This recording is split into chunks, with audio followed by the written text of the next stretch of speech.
All right. Hello, everyone. Hi, George. Hey, Artur. We have a special guest today. Many of you know that I have been involved for quite some time in Teslasuit as investor, as board member, and product. How do you say that?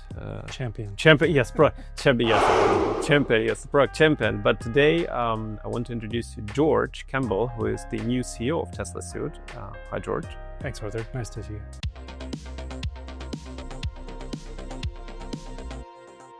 Nice to see you.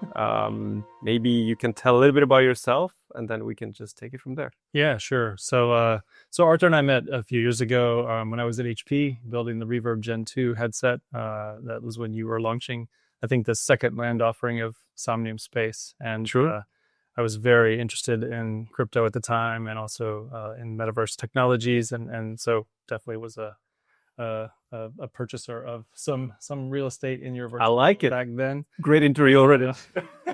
Yeah, and I remember actually the video. I think it was you were doing a trade show. It might have been an AWE thing, but you're walking through the world, and I was just super impressed with what was being built. Right. So we met back then. HP led me later to Meta, where I came to London. So I started working in VR enterprise for the evil mothership, maybe. But no, I had a great experience actually at Meta London, and then reached out maybe a year ago to help to see what we could do together, maybe on the Somnium VR1. So we got reconnected, and I think it's even more than a year. It's 1.5 maybe. Yeah, I guess it has been. Time flies. Yeah. And then you kind of brought me into the loop with Teslasuit, and so here we are today. Absolutely, the wild ride, and your true OG second land offering. I almost don't remember where it was, but here we go. You still own the land, right? I haven't sold anything. Built something there. My wife and I built some stuff. We're also industrial designers by background. We built some stuff there to prototype. But we do need to get back in and try the latest. I haven't done the version 3 stuff yet, so it's very cool. Ignition of Guilt. The version 3 is cool. Yes. All right, so the Teslasuit. So you were helping with to us with some VR1 stuff, especially with some communication between overseas suppliers and us and stuff, because you had some experience there. We've been talking more, and during that time, also as an investor and as a director at Teslasuit, we were doing some reorganization in Teslasuit, streamlining the company, making it better, and here we start talking more about Teslasuit, and here you are, CEO. Yeah, I know. That's a great journey. But tell us, like, what interests you in Teslasuit in general? Why you? Yeah, for sure. Well, obviously, given what I said about working at HP and Meta, obviously been in XR for a long time, just really believe in the end state, right, of having a virtual world, having physical, digital mixed together. And Teslasuit just seems to be the next evolution of bringing the full body in, right? Everybody has some version of a headset, including VR1, which is amazing. But you can still only see and hear, right, with that technology. So being able to really get involved in the virtual world, to be immersed, as people want to be, fully feeling things, fully tracking their motion, fully, getting a sense with the biometry that we have to do our heart rate, be able to sense the motion and connection in a virtual world, was all really compelling. Also, just from a background in product, it's just a really complicated thing to make, and I love complicated things. So taking textiles and electronics and integrating those together, putting that technology in the future, it's just been super fun so far, and really looking forward to the future. Nice, yeah, absolutely, I agree, and I think that kind of, let's call it Ready Player One vision of people wearing suits. I think haptic is very important for the future, obviously. Definitely. And we all try to get to that point where you're fully immersed. Now Teslasuit is a very complex product, as you said. I would say from the haptics perspective, it's the most complex product out there on the market. I'm not afraid to say that, to make it, but also to use it, and to kind of what kind of experience it can get to you if you use it right, because there's different ways. But then, if you use it right, and if you use it with some scary games like Half-Life Alyx, that is an absolute tremendous experience. I hate scary games in VR, but I tried it, so I know what I'm talking about. Yeah. So what are the let's say how do you see haptics and general Teslasuit developing for the next, let's say, 5 years? And maybe also mention, because a lot of people who will be watching this video, they'll think Teslasuit, okay, that's some consumer expensive, but maybe in the future consumer grade thing where I put in myself and I can feel the punch, the music, the games. But Teslasuit is also used in a lot of professional applications in universities. Maybe you can touch upon that. Yeah, as well. absolutely. Yeah. So as you were hinting at with the Half-Life Alyx, like you can feel that immersion, you can feel that pressure, maybe, to beat the level or to avoid bad things happening, right? So that's very useful in training. And XR training, as many of your viewers will probably know, is a very very important and emerging world for being able to really develop again the human sensitivity to what's happening in a virtual world. So we've seen success at Teslasuit with people in the oil and gas industry who want to train somebody before they go out onto a very expensive and very dangerous oil rig in the ocean, so that they don't make a mistake. We've seen it both in like things like civil defense, so firefighting, as well as military and police training. Again, to just really bring the full experience in. So whether the virtual environment is for academic sort of things or for more extreme environments, let's say, it's a really powerful way to bring the person in. With regard to the future, one of the exciting things we're working on now is working with some partners who are building right now with medical technologies. And so we have some relationships for a number of years now, both in Europe and in the United States, working to help see how the Teslasuit and the haptics and the motion capture combined can really help patients to recover from either injury, whether it's a surgery injury or from something like a stroke rehabilitation.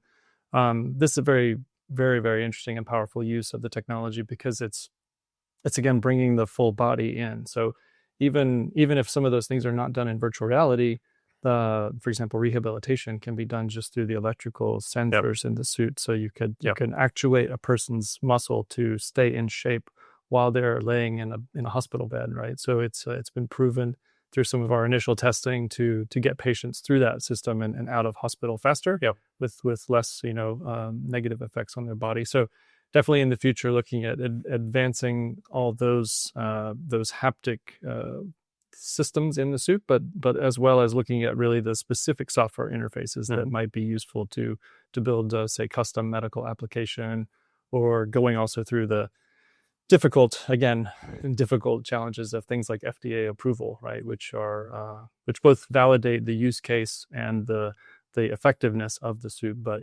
open up some really interesting doors for the future of the company. Yeah, agreed. And as you remember from Sony Connect, where we had our partner from Teslasuit partner presenting the use case where they were training the police of the blind spots training, where you in the moment where you have the blind spot and you don't see or you uncover some part of the vision, the Teslasuit gives you that notion, gives you the buzz. You can feel it, and if you get shot, obviously you can feel it. It can be really painful. I can say a few things about that, but and it's we're in the end of the day, we people are trained by you can do the same thing 1,000 times, but if you don't feel consequences, whether it's pain or something, you won't remember it as well as if you feel the consequences. You don't touch this wire because then it will hurt.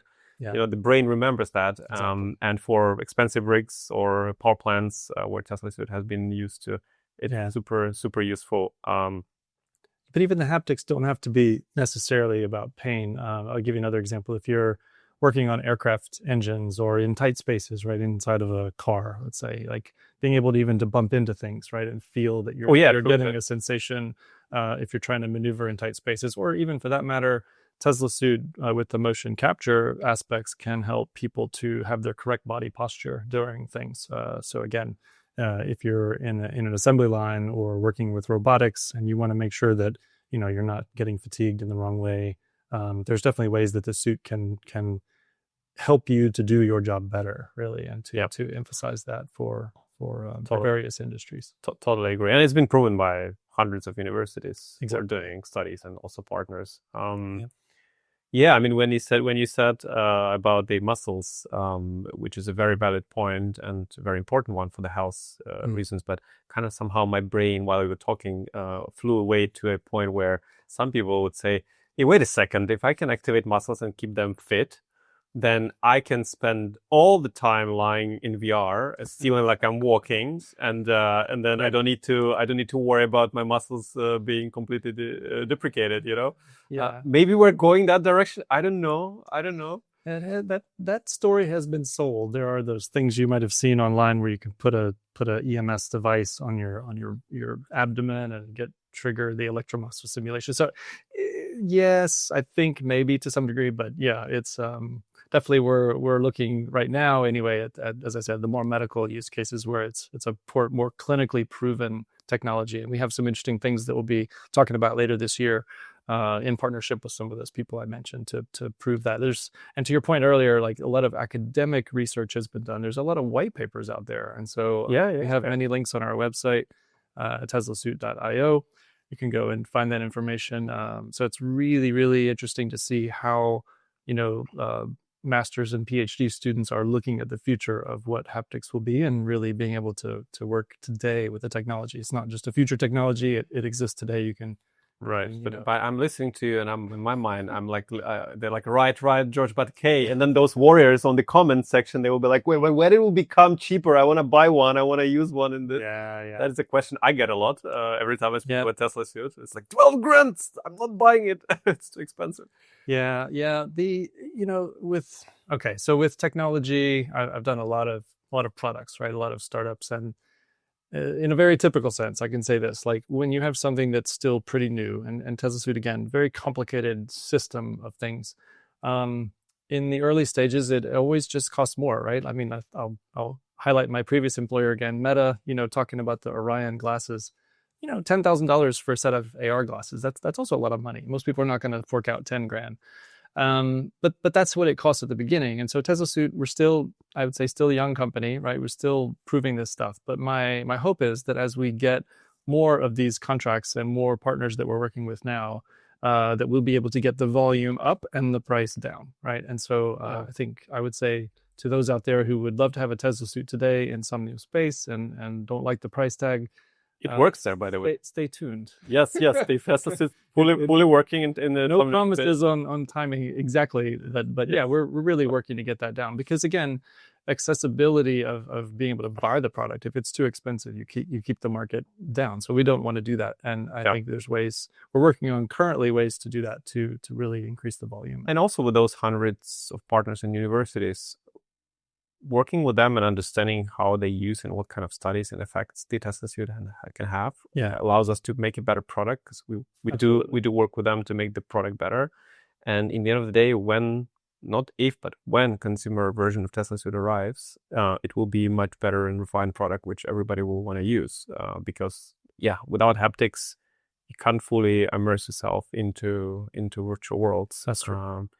And with, there's a new old tech was shown on CES this year, but also probably 7 years ago, where you have headphones with the piezoelectric signals, and they can affect your inner ear, and they can make you walk or feel that you're walking or falling without you walking or falling. Now, combining this with Teslasuit, for example, and a VR headset, that's holy grail, basically. Yeah. Because then you really feel that you can be lying down, but you can be jumping and falling and feel all that immersion. So it will take time, a lot of time. But it brings up another point, which I like to highlight, is that we're not a standalone product, right? We work in an ecosystem. So working with VR1, working with other partners who make other parts of the system, like treadmills and all the technology.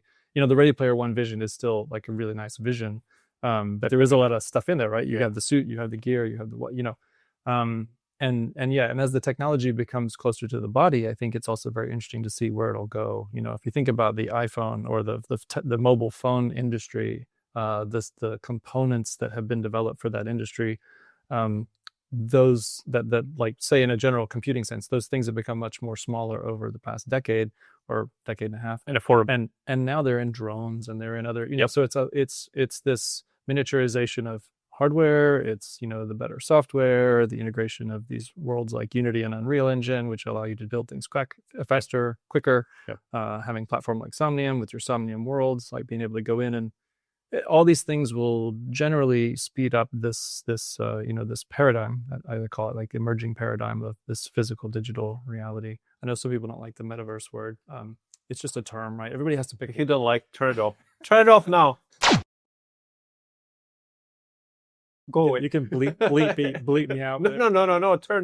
Those who don't like the metaverse, just shut down the video. It's okay. You don't need to listen. We need some word, right? Spatial computing. Yeah, whatever. Call it whatever. Yeah, the virtual world. Mixed reality. Anyway, it's all whatever it is. That the names might change, but the facts are that it's coming, right? So I think your viewers know this, and people that are in Somnium definitely know this. Yep. So yeah, it's but as that technology gets smaller, as these things become closer to the body, then all those things become really interesting. And then there's other senses we haven't talked about. Obviously, we're focusing on haptics, which is about touch, about feeling. But there's things like smell. There's like other embodiments, if you will, other ways to. Don't give away too much, okay? And when you put all that together, then there's also the reality that, just like before we had a smartphone, we didn't know what an app could do, right? You wouldn't have Uber or companies like that where you can call a service based on something in your pocket. As these technologies come to play, when we have VR worlds like Somnium, when you have headsets, and when you have suits, and you have all this stuff, then new applications, new realities will come. Absolutely. And so it's very exciting. Anyway, I mean the immersion which we talk about is still a niche, but it's a slowly growing niche. Which I'm talking about PC VR, hardcore immersive experiences, because if you have a Teslasuit and a Somnium VR 1 headset, for example, you're already 15 grand there, plus the PC it's 20 grand. Yeah. But I know a lot of people who are buyers of VR1 who are buying rigs at home for flight simulation, charge 25,000 up. Oh yeah. And it's great that these people are there, because these are the ones who are pushing the technology and allowing the technology to evolve, right? To develop. So I mean, probably some bundles of VR1 and Teslasuits will come as well.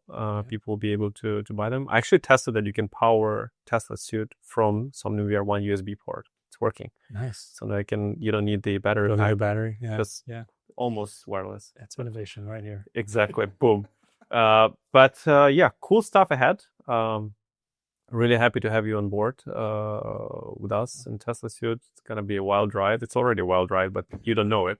But it's going to be even wilder. And it's a complex product, but a very satisfying thing to do and to build.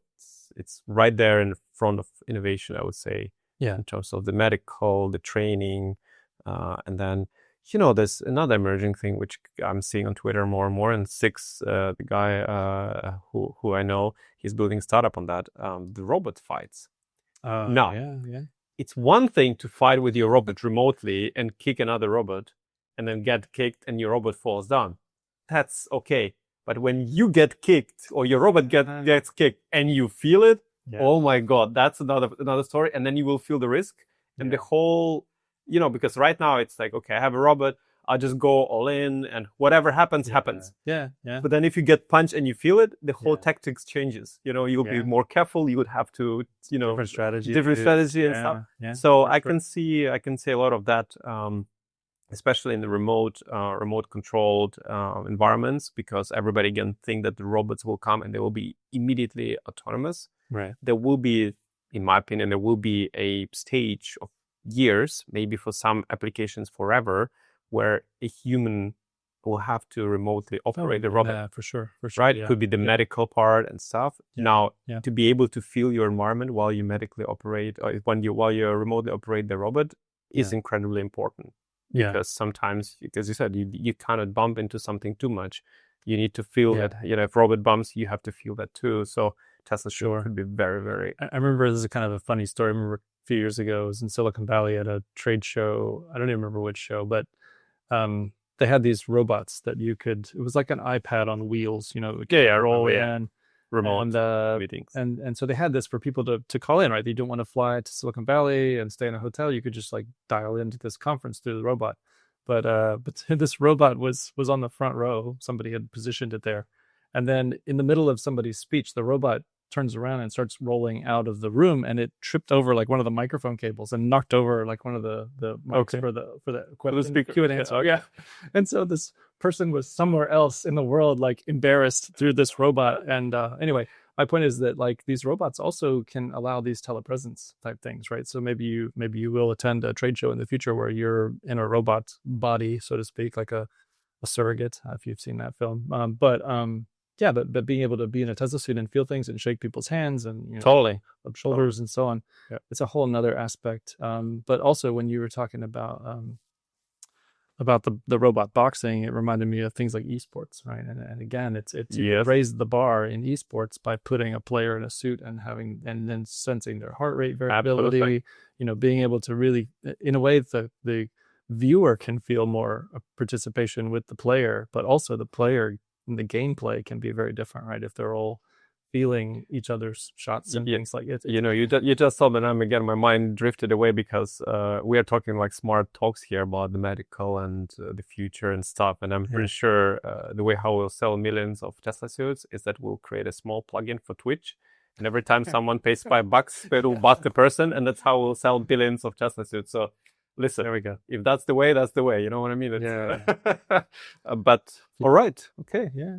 Thanks a lot of future stuff. Really good. It's gonna be amazing. And we're blessed that we can work on some really cool and interesting, complex but interesting products. Yeah. VR headsets, Teslasuits, and then when you combine those together, like VR engineer simulators, and you combine those things together, then magic happens. Yeah, really, definitely. Yeah. So really appreciate your support and introduction to all this, and wouldn't be here without you. So listen, you supported us with the land parcel. Who knows where I would have been without your courage to the land parcel? There we go. 1 + 1 is always good. There we go. All right. Thanks a lot, George. Thanks, Artur. And you guys subscribe and whatever, do something. Do your things. Bye-bye.